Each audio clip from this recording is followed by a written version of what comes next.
Hello again, I'm back so soon. As we know, the evaluation portion of the meeting is the meeting where the real meat and potatoes happen. Why we're here, why we come to the meeting to get better. And for the benefit of Joyce, this is the part of the meeting where the speeches have evaluations. As an evaluator, I will give my opinion, I will give my opinion on what I thought of the speech and try to give some helpful hints to Lloyd. This was a unique speech where it was an informational speech with a Q&A session. Lloyd, your speech choice was appropriate. It was very informational. It was one that supports a lot of questions, a lot of thoughtful regurgitation on our part. And the way you had the pennies up here, great visualization and demonstration of the budget. However, it was a bit distracting moving the podium and the table. It would have been nice to have that in place before the speech so you weren't distracted. However, that was kind of a surprise. You're like, oh, he's kind of getting into the weeds here, getting exciting.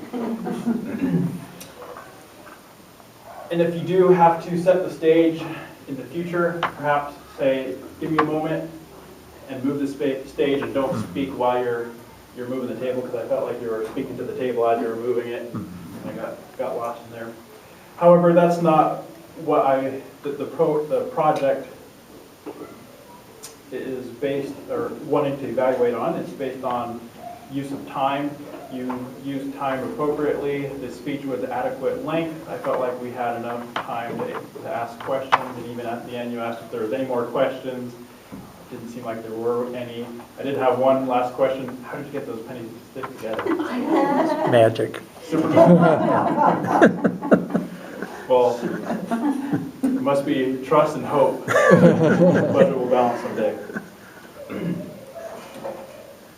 It'd be interesting to do this project again and have a few people picked out to have different roles to play. In the project it says some of the difficult audience members would be the talker and the arguer, the person who has a chance to state a question, they get up there and they're talking and their question goes on 2 minutes, 3 minutes in, and they still haven't ended a sentence with a question mark. Or the arguer who says, well, I don't agree with your assessment that there's 4 pennies in the military budget. I'm going to argue that point, and how you would address that individual. However, I felt like we got a good sample of questions. My question was, well, you said there's 2 choices. Have you thought of a third, kind of trying to challenge your speech a little bit? I think you answered that very well. You seemed like you had anticipated that or had read that there's another way to inflate our debt away. There was another question that came up that was a little bit political about, the trickle-down effect or the two-party system. You addressed that well. And one way to address questions is to restate the question, especially if it's a large room and perhaps some of the audience can't hear. Say, the question was, how do the 2 political parties handle, surplus? To restate the question so everybody can hear before you answer it. Another way is to ask for clarification if you don't quite understand the question. Maybe prod for a little bit more information to know that or understand the background of the audience, what that individual person's background, what they're coming from. So overall, great job with use of time and your speech. Thank you.